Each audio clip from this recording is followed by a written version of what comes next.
Yes, it has been quite a while. I've been gone for a minute, and honestly, it has felt really good to be able to step away from this when I needed to or when I want to, and not feeling any pressure to come back. And with all of that said, 2024 is over. I will say that the year has been pretty underwhelming. The year was pretty underwhelming when it came to movies, and making this list was actually much more difficult than it should have been. Hello everyone, my name is Max Aaron James. I almost forgot to introduce myself.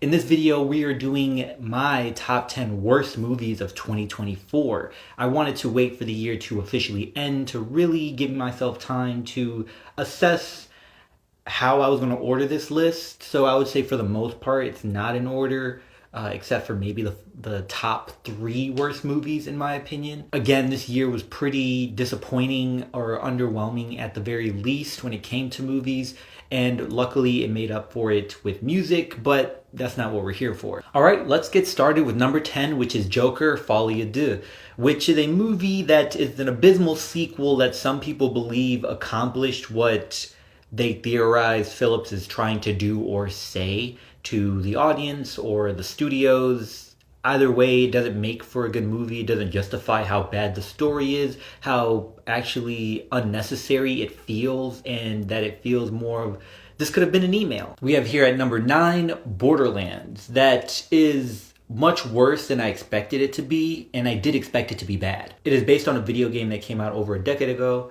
and there's a Borderlands 4 coming out, but by now the hype or the following behind Borderlands has pretty much died down. I myself even played and very much enjoyed the first Borderlands. I enjoyed the second one as well, just not as much as the first. I think I was just kind of growing out of that style or that video game, and I feel most people did. So the hype was already kind of dwindled away when this movie was announced.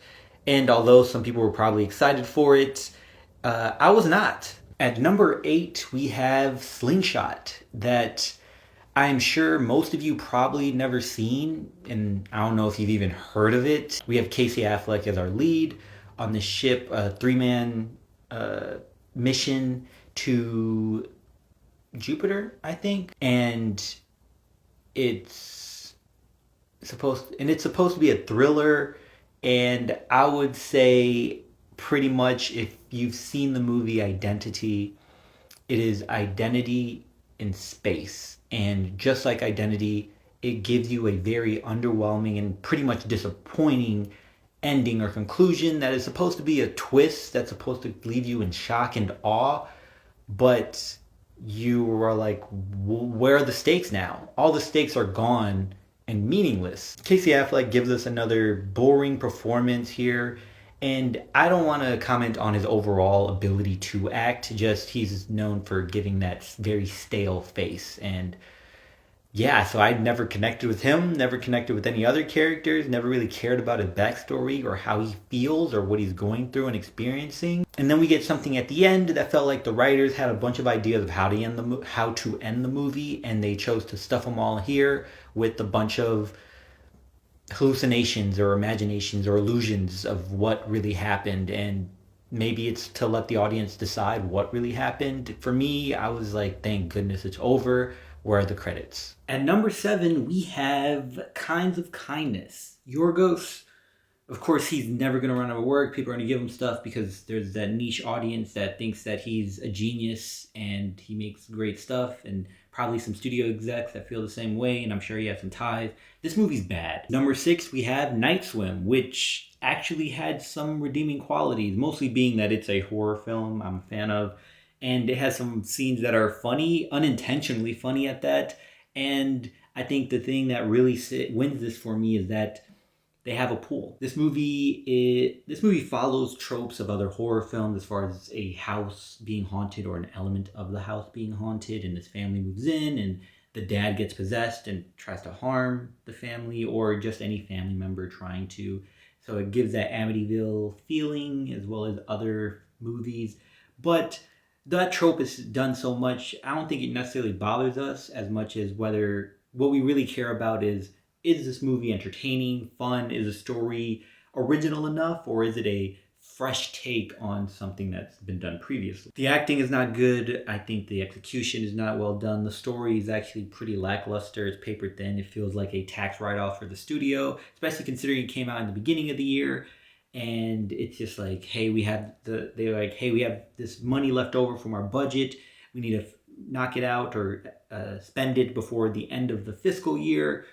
And they gave us this. At number 5, we have The Watchers, which is based off a novel. So you would think maybe it could be good or at least better than what we got, but no. And I am very much not entirely against nepotism, especially when it comes to brown and black people, because I would love to see more brown and black creators in Hollywood.